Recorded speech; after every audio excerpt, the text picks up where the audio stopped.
Olá, hoje nós estamos aqui com o deputado Roberto de Lucena, ele que é um dos líderes da Frente Parlamentar Evangélica e autor do livro Fé, Trabalho e Esperança, e foi considerado o deputado mais atuante do estado de São Paulo. Deputado, como o senhor vê essa bancada de transição do governo Bolsonaro? Com muito bons olhos.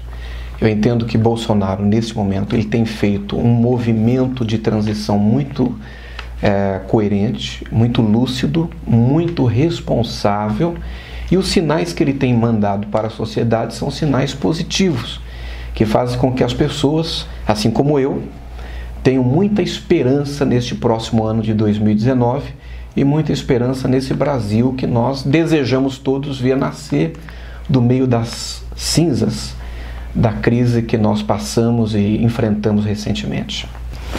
Deputado, agora um assunto que não está sendo bem visto pela mídia, até por conta de um terrorismo que estão colocando em cima do assunto.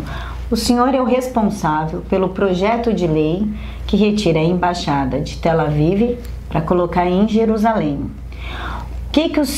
Para o senhor, o que isso implica e quais serão as consequências com a política externa em relação aos países árabes? Veja, eu sou autor de uma indicação ao Executivo nesse sentido, da mudança da embaixada de Tel Aviv para Jerusalém. Mas além da indicação, eu fiz uma carta pessoal e levei ao presidente Temer, chamando a atenção do presidente Temer para a postura que o Brasil tem adotado em relação a Israel, sobretudo nos últimos anos. O Brasil tem um papel importante em relação a Israel. Você sabe que foi exatamente um brasileiro, gaúcho, o doutor Oswaldo Aranha, quem presidia a sessão da ONU quando a Assembleia Geral da ONU aprovou o nascimento do Estado de Israel.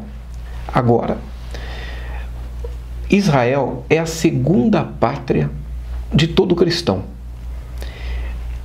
Hoje, 90% da população brasileira é formada de cristãos. Cristãos católicos, cristãos evangélicos, que têm uma relação com Israel, uma relação afetiva, uma relação espiritual. Hoje, 60 milhões de brasileiros disseram para o IBGE que são evangélicos, por exemplo. Todos os domingos, portanto, você tem 60 milhões de brasileiros sentados nos bancos das igrejas evangélicas em todo o país.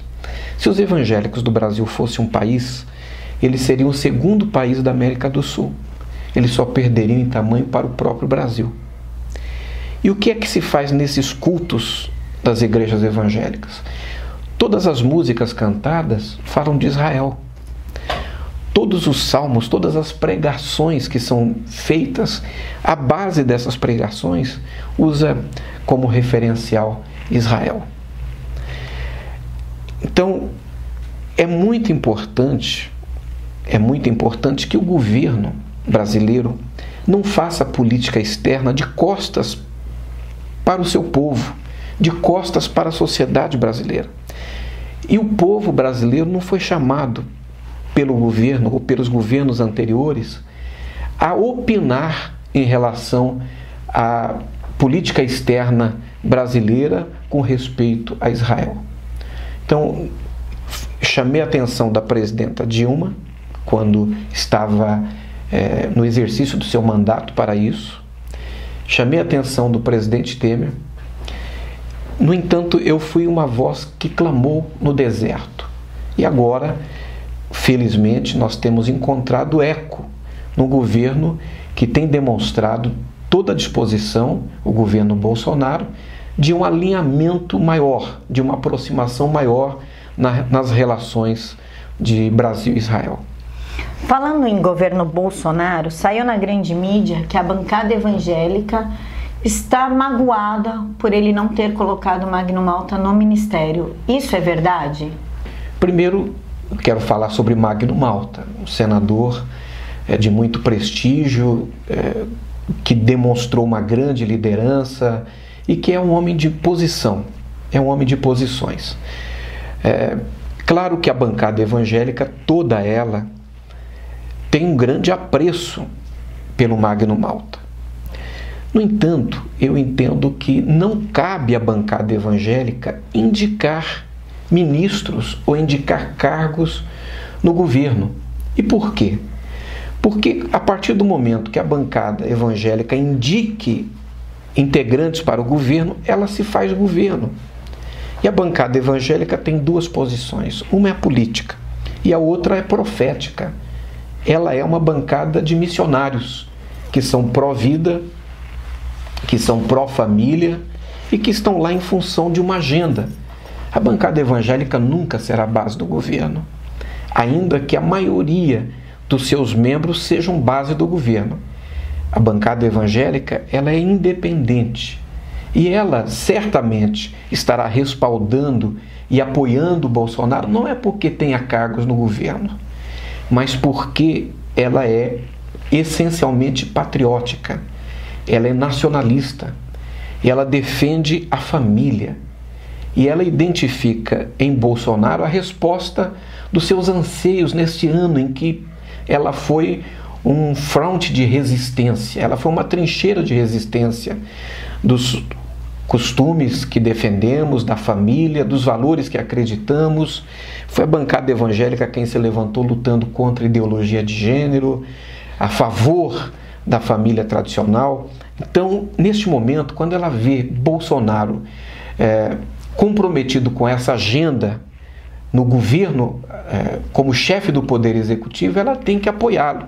E ela deverá apoiá-lo por esses fatores, e não porque tem cargo no governo, mas porque Bolsonaro é resposta de orações, porque Bolsonaro ele tem um compromisso com essa agenda que levou o Brasil a elegê-lo como seu presidente, e ele tem sido muito coerente com tudo aquilo que ele pregou ao longo dos seus mandatos, ao longo da sua carreira política e durante a campanha política, a campanha eleitoral. Então, na verdade, quando se falar da bancada evangélica, qualquer um dos membros da bancada evangélica deve estar respaldado com uma consulta a toda a bancada. É muito ruim que qualquer pessoa fale em nome da bancada que não seja o seu presidente e que não tenha efetivamente acontecido uma consulta a toda a bancada evangélica, o que de fato não aconteceu. Então, não existe guerra contra Bolsonaro, a bancada evangélica estará respaldando e apoiando Bolsonaro enquanto ele se mantiver pró-família, pró-vida, enquanto ele se mantiver nos compromissos que ele tem sinalizado em favor de um Brasil mais justo, de um Brasil ético, de um Brasil que esteja disposto a vencer a corrupção. Mesmo porque a bancada evangélica foi uma das primeiras a apoiar o Bolsonaro, né? Quando ele começou a sinalizar que queria ser presidente, a bancada evangélica deu muito suporte para ele, né, deputado? A bancada evangélica, desde o momento em que Bolsonaro se apresentou como alguém que tinha disposição de se apresentar à nação representando, incorporando esses princípios, essas premissas da defesa de vida, da família, dos valores que nós acreditamos para a sociedade, ela esteve ao lado de Bolsonaro. Então não seria neste momento inteligente, lúcido, responsável que houvesse qualquer tipo de estremecimento. Pelo contrário, eu entendo que a bancada evangélica será uma das grandes forças de apoiamento do governo Bolsonaro no Congresso Nacional. Deputado, falando em família, o STF faz um ativismo judicial para liberar o aborto até a 12ª semana, mesmo o feto sendo saudável, não fruto de estupro nem nada. Eles simplesmente querem dar o direito da mulher de matar uma vida. O que o senhor acha desse ativismo do STF? Horroroso, abominável. Primeiro que o STF tem sido empurrado, às vezes, por um conjunto de circunstâncias para invadir a competência do Legislativo. Legislar é competência do Legislativo. Se um dos ministros, pelos quais eu tenho muito respeito, desejar efetivamente legislar, eu acho legítimo. Agora, entendo que ele precisa pedir exoneração do seu cargo e vir disputar a eleição, disputar o voto, e, apropriado de um mandato popular, ir ao Congresso Nacional, fazer a defesa das suas teses e apresentar a sua proposta, defender e convencer os seus pares. Eu entendo que a competência de legislar é do Congresso Nacional, e eu desde já devo renovar aqui as minhas convicções, sou absolutamente contrário a esse movimento para se legalizar o assassinato. Porque aos 3 meses de vida, uma criança, ela não vai formar mais nada, ela está toda formada, ela vai apenas desenvolver-se. Se o Brasil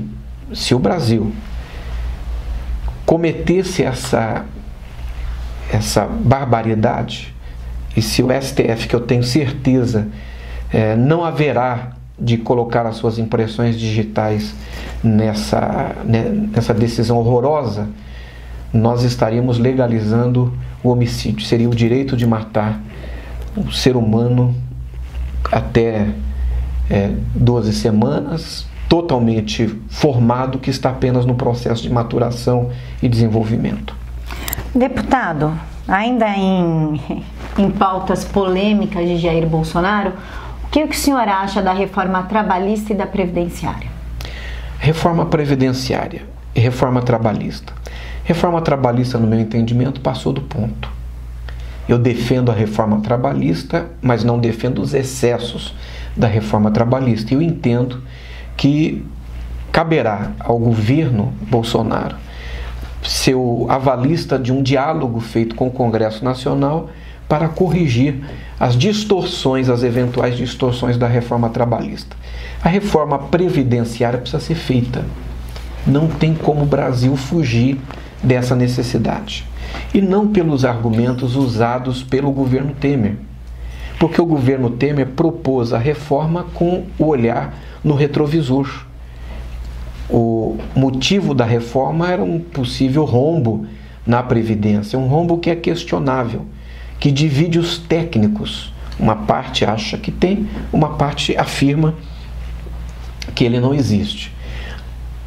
A questão é que antes de nós fazermos a reforma previdenciária, nós temos uma lição de casa para fazer.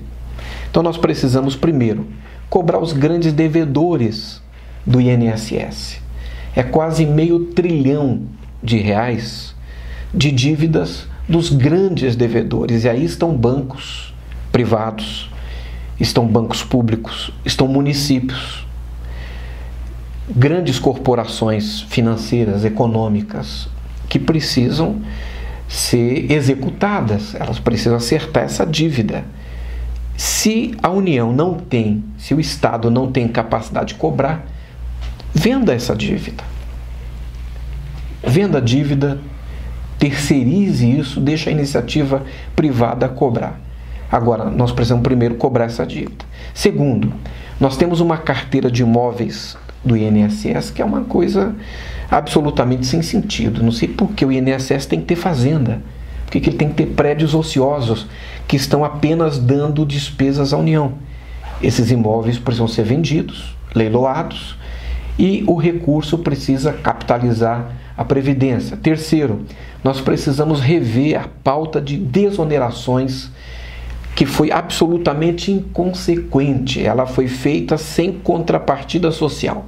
Então, quando a crise chegou, os setores mais beneficiados foram os primeiros a demitir. Nós precisamos rever a pauta de desonerações e prestigiar os setores que têm o compromisso de dar contrapartida social. A outra coisa, nós precisamos discutir a desvinculação de receitas da União, que hoje está em 30% e que exerce uma pressão sobre a Previdência. E um outro fator a ser considerado é o número de desempregados. Naturalmente, se você tem quase 14 milhões de desempregados no país, são quase 14 milhões que não estão pagando a Previdência. Tudo isso incide em pressão sobre a Previdência Social. Mas, embora eu entenda que a Previdência urbana, ela não é deficitária. A Previdência rural, ela é deficitária. Mas é possível fazer uma discussão para que essa Previdência rural, ela seja alocada, por exemplo, na assistência social, de onde nós devolvemos recurso para o Tesouro a cada ano. Uma outra coisa importante de se colocar aqui. Se há um déficit em função de todo esse conjunto de coisas que eu falei, nós precisamos olhar para frente e entender que hoje nós somos 30 milhões de brasileiros com 60 anos ou mais. Daqui a 7 anos nós seremos 38 milhões de brasileiros. Em 2050 nós seremos 60 milhões de brasileiros com 60 anos ou mais. A pirâmide está invertendo a sua base. Então nós precisamos fazer a reforma da Previdência por causa do futuro, para garantir que o que aconteceu na Grécia não aconteça aqui, para garantir que todos os aposentados e aqueles que são beneficiários do sistema continuem recebendo seus benefícios. E eu defendo uma reforma que seja equânime, que seja justa, que corte privilégios, que enfrente privilégios. Essa reforma, eu tenho certeza, vai encontrar apoio popular, encontrará apoio no Congresso, especialmente se ela estabelecer uma regra de transição justa, equilibrada, que não seja muito íngreme, e ela haverá de garantir que o Brasil tenha saúde nas suas contas e possa, pelos próximos anos, evitar essa crise que se anuncia. Deputado, ainda falando em Congresso, o presidente Michel Temer, ele quer dar indulto para crimes de colarinho branco, né? Os que estão presos, e isso vai inclusive desestabilizar a Lava Jato. O que o senhor pensa sobre esse indulto? Eu sou contra. Não, eu sou contra. Primeiro, que o presidente Temer saindo, porque o governo já acabou. Né? O governo acabou. Já terminou.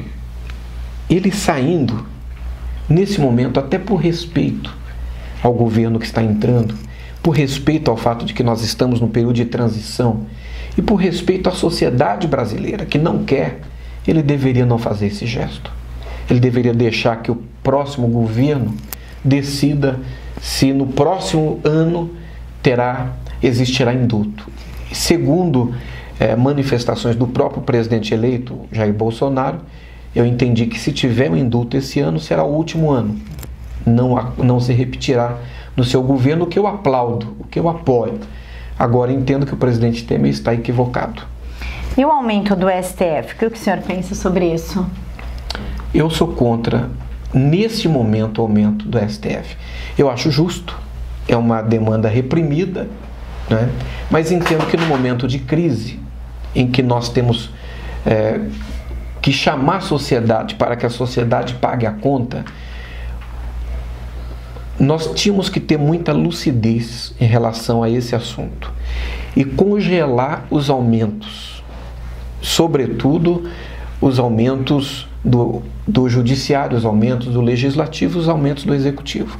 Eu tenho uma PEC que congela o salário de todos os políticos do Brasil por 5 anos. Vereadores, secretários municipais, prefeitos, deputados estaduais, secretários de Estado, governadores, senadores, deputados federais, presidente da República, ministros, enfim, todas as esferas. Por que ele congela? Muitas pessoas me questionaram, nós não queremos que congele, queremos que corte. Mas nós temos que dar um passo de cada vez. Se a gente conseguir congelar por 5 anos, que nem precisaria de um projeto de lei, nem de uma PEC para isso, bastaria o bom senso das nossas autoridades, bastaria o bom senso do judiciário, do legislativo, do executivo, entendendo que se nós vamos chamar o povo para pagar o preço, nós temos que ser os primeiros a cortar na carne e a fazer o gesto. Nós temos que ser o exemplo. Infelizmente, eu entendo a demanda do judiciário, mas entendo que o momento foi inadequado, foi inapropriado. Deputado, falando de um dos seus projetos, tem dois que eu coloquei em destaque que eu achei super interessante. Um é o dos camelôs, que o cara que comprovar que está 6 meses sem emprego, ele vai poder vender as coisas dele sem ser confiscado, porque é uma maldade que fazem com o trabalhador. Ele não está roubando, ele não está praticando nada ilegal e vem a prefeitura, vem a polícia e toma aquilo dele. Mas como lidar com a pirataria? Como segurar a pirataria neste caso? Então, o que me inspirou a fazer esse projeto de lei, apresentar essa proposta? Eu estava assistindo um jornal, um telejornal, e eu vi quando um senhor, um agricultor familiar, uma pessoa muito simples, ele vinha com um carrinho de mão, trazendo mandioca, que ele havia plantado no quintal de casa, para vender na vizinhança, vender nas casas e certamente levar o pão de cada dia para sua família. Naquele exato momento chega uma viatura da prefeitura daquele município, interpelam aquele cidadão, arrancam à força da sua mão aquele carrinho de mão.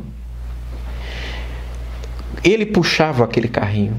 Quando ele puxava, eu tenho certeza que ele pensava no leite dos seus filhos, na comida que ele tinha que levar para casa, naquela conta de luz que ele tinha que pagar.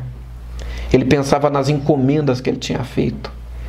Mas aqueles fiscais que colocaram uma farda, que estavam numa viatura e que aquilo mexeu com a cabeça deles, naquele momento, eles não olhavam para ele como cidadão, ele era um criminoso. Então eles tiraram aquele carrinho, jogaram toda a mercadoria na rua e aquele senhor estava chorando quando aquele carro era uma caminhonete, passava de marcha ré e voltava em cima daquele produto que ele tinha cultivado. Para que aquilo? Foi para isso que eu estabeleci, que eu apresentei essa proposta, para que essa pessoa, ele está desempregado, então, por natureza, porque é uma pessoa honrada, ou ele vai fazer bico, ou ele vai para o comércio, vai vender alguma coisa. Esse senhor, ele não comprou nada, não tinha pirataria envolvida. Ele plantou essas mandiocas, ele colheu, ele cultivou, ele colheu, e quando ele foi vendê-las para sustentar sua família, ele teve essa infelicidade de se encontrar com esses senhores que não se colocaram no seu lugar. Certamente não vão levar ou não levaram uma cesta básica para sua família. Certamente não. Agora, uma coisa de cada vez. Nós precisamos discutir isso. Discutir que se dê, que as autoridades competentes, com critério, possam dar essa licença para essa pessoa poder, por um período, poder fazer a sua venda, o seu comércio, ao mesmo tempo que nós precisamos continuar e até intensificar o enfrentamento à pirataria e ao contrabando. Um outro projeto do senhor que eu achei muito legal é o projeto que prevê que o SUS indenize a pessoa que não... Eu estava lendo o projeto, tem uma lista: cirurgia 50 dias, para crianças e idosos o tempo reduz a 1/3. Mas de onde... Para idosos. Crianças, idosos e gestantes, exatamente, né? exatamente. Mas de onde é que vai sair o dinheiro da indenização? Do Sistema Único de Saúde, do SUS. Mas não é dinheiro público? É dinheiro público. Mas se o Estado não cumpre a sua responsabilidade, a sua obrigação constitucional de assegurar saúde pública de qualidade para aquela pessoa, o Estado precisa indenizar aquela pessoa.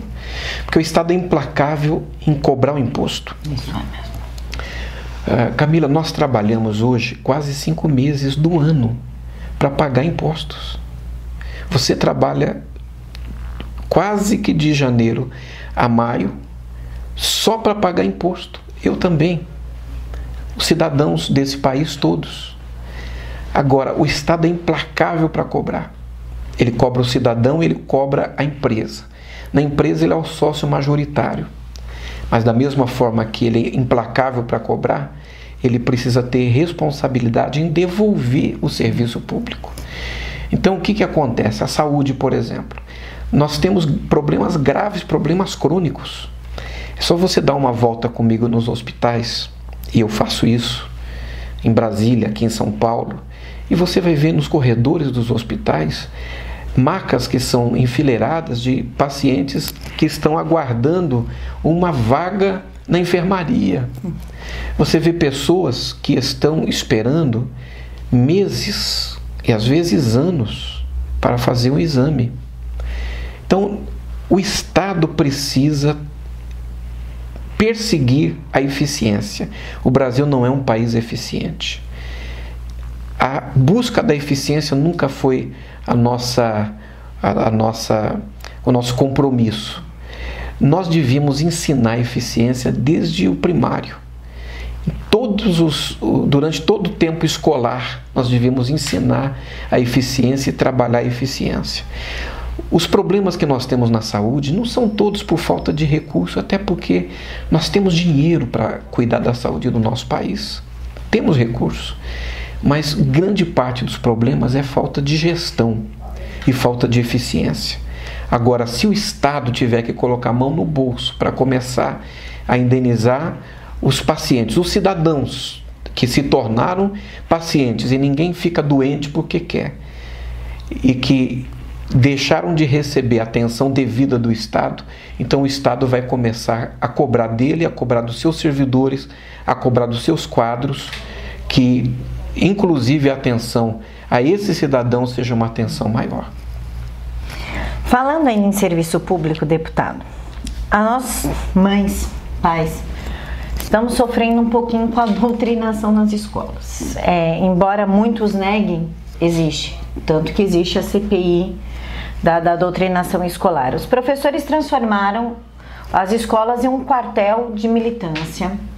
Nós, em um ranking de 40 países, em qualidade de ensino, nós estamos em 39. Só estamos acima do México. O que o senhor acha da doutrinação da escola, dentro das escolas, os professores militantes, e como é que o senhor vê a implantação do escola sem partido? Na verdade, não é escola sem partido, é uma escola sem censura. Não vai poder usar partidos políticos. Vai ter que apresentar os dois lados, a verdade nua e crua, sem enaltecer muito um ou endemonizar muito o outro lado. O que o senhor acha desse projeto e o senhor aprovaria? Claro, eu defendo escola sem partido. Eu fico preocupado às vezes com alguns excessos, como por exemplo, nesse último relatório, há um cartaz que deve ser aficionado nas salas de aula, dizendo ao professor o que ele não pode fazer. Eu acho isso uma bobagem. Até isso, inclusive, desvia o foco do principal. Acaba se polemizando demais e desvia o foco do principal. E o que é o principal? O principal é nós acharmos um equilíbrio entre dois direitos. O primeiro, que é o direito de cátedra, que é o direito do professor de ensinar, e que é um direito fundamental para a construção da nossa civilidade, para a construção da nossa cidadania. É um direito fundamental. Qual é o outro direito que nós temos que equalizar com esse direito? O direito de aprender o que eu quero aprender, o que eu quero que a minha família, os meus filhos aprendam, os meus netos aprendam. Então, o que nós temos que buscar? Isso não é repressão, isso é equalização. É equalizar dois direitos, o direito de cátedra, de ensinar, mas o direito da sociedade, do cidadão, da família, de decidir o que quer que os seus filhos e os seus netos aprendam. Então, eu voto a favor, eu defendo e apoio a escola sem partido. Eu tenho a expectativa de que essa semana, quando será fechado o relatório, esse relatório evite os excessos, porque eles desviam o debate para a periferia, uma coisa totalmente sem importância, e que a gente consiga, com efeito, equalizar esses dois direitos, que são direitos fundamentais. Nas escolas, eles enaltecem muito a sexualidade. Já conversei com alguns professores, porque para prevenir que as adolescentes engravidem, nós sabemos que isso não é verdade. As meninas cada vez fazem sexo mais cedo e elas engravidam mais cedo. E isso gera um custo para o Estado e um custo para a vida, porque quem é pai, quem é mãe sabe que filho não é um bonequinho que a gente tem e bota numa caixinha. Existe algum projeto de lei que encaminhe esses adolescentes, com certeza com a aula de sexualidade dentro das escolas, mas para uma sexualidade real, DST, gravidez precoce, o que isso acarreta, ao invés dessa estimulação, dessa sexualização das crianças, inclusive com ideologia de gênero, você pode ser homem, pode ser mulher. Existe algum projeto que barre isso e que resgate o que é realmente uma aula de sexualidade, que é o uso da camisinha, da gravidez e tudo mais? É que eu entendo que isso não deve ser discutido por projeto de lei. Esse não é o instrumento, na minha opinião, mais adequado. O instrumento mais adequado é na discussão, na construção da grade curricular, na construção do conteúdo. E aí é muito importante que a sociedade, de forma geral, que é contrária a isso, se manifeste, porque ela deveria estar representada nos conselhos municipais, estaduais e nacional de educação. Mas, na verdade, nem sempre isso acontece. Muitas vezes esses conselhos têm sido aparelhados de maneira ideológica para uma defesa muito diferente daquilo que, na verdade, representa o pensamento popular e o pensamento da sociedade. Eu entendo, essa é a minha opinião, que o projeto de lei não é o instrumento mais adequado, mas que essa discussão deve ser feita nesse ambiente que se discute a grade curricular, que se discute a base curricular nacional e que se discute o conteúdo programático. Deputado, para a gente finalizar, quais são as suas expectativas em relação ao governo Bolsonaro? Como que o senhor imagina que serão esses 4 anos?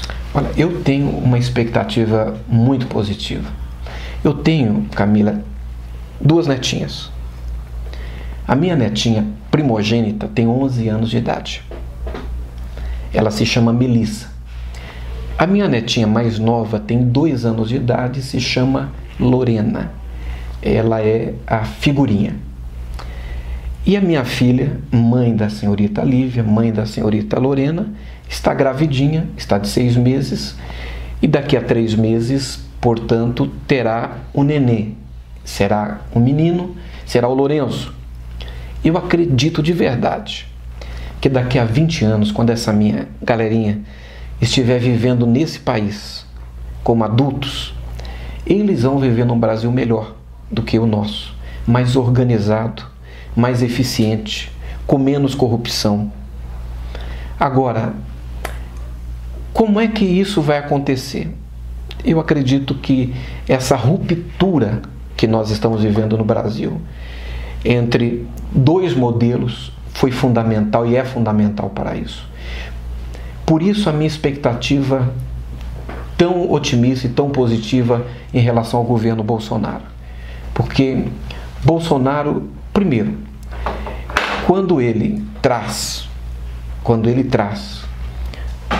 para si, para compor um governo com ele, uma figura como o Moro, ele está mandando um recado, uma mensagem. Primeiro para ele mesmo e todo o seu time, toda a sua equipe, e depois para a sociedade brasileira. Qual é a mensagem que ele está mandando? Nós teremos tolerância zero com a corrupção. Isso é fundamental. Porque nós temos que enfrentar a corrupção e enfrentar a cultura de corrupção. E a cultura de corrupção a gente enfrenta fazendo com que exista na sociedade a percepção de que existe punidade, de que o pau que bate em Chico, bate em Francisco. Segundo, os compromissos que Bolsonaro tem assumido com o desenvolvimento, com a tecnologia, com a ciência, no momento que ele traz para si, na sua equipe, como ministro, o astronauta Marcos Pontes. Quem é ele? É um brasileiro de um currículo extraordinário, um grande brasileiro, um dos melhores currículos do Brasil, um quadro absolutamente técnico. e que vai dar um salto nesta área de tecnologia no Brasil, de ciências e tecnologia, que eu acredito numa rapidez, numa velocidade que nós não tivemos antes, nós não experimentamos antes. Os compromissos de Bolsonaro que têm sido claramente delineados nos passos que ele tem adotado, na escolha do seu ministério, na relação com o Congresso Nacional, no discurso pós-eleitoral, no discurso pós-eleição. Nesse momento, todos os passos, todas as decisões que têm sido tomadas por Bolsonaro têm me confortado muito, me animado muito, e certamente ele terá em mim, no Congresso Nacional, enquanto ele estiver comprometido com essa linha que ele tem adotado e que é uma linha que motiva, que inspira. E hoje, para você ver, é um político que pode ir a um estádio de futebol, certo? É um político que pode ir a um estádio de futebol. Pode até usar o avião que não é xingado. Que pode usar o avião. Então eu estou otimista, acho que os primeiros movimentos foram sensacionais, muito coerentes, acertadíssimos, e nós estaremos lá no Congresso Nacional, apesar de eu não ser do PSL, sou Podemos, mas acredito que todos os deputados que são cidadãos de bem, comprometidos com esse Brasil, comprometidos com o país, comprometidos com o futuro dos nossos filhos e netos, comprometidos com a família, certamente vão respaldá-lo, vão apoiá-lo, vão dar um voto de confiança e vão estar ao seu lado. Deputado, o senhor gostaria de deixar algum recado aqui para os seus eleitores, para os seus futuros eleitores? Bom, nós estamos vendo de uma campanha que foi uma campanha eleitoral muito diferente, muito diferenciada. Esse Congresso Nacional, ele foi muito renovado. A renovação é muito positiva, é um movimento que produz uma energia muito positiva. Tudo isso é um conjunto de variáveis que vai, sem dúvida nenhuma, ajudar muito o Brasil. Eu fui reeleito e estou indo para o 3º mandato pela vontade de Deus e a vontade do povo de São Paulo.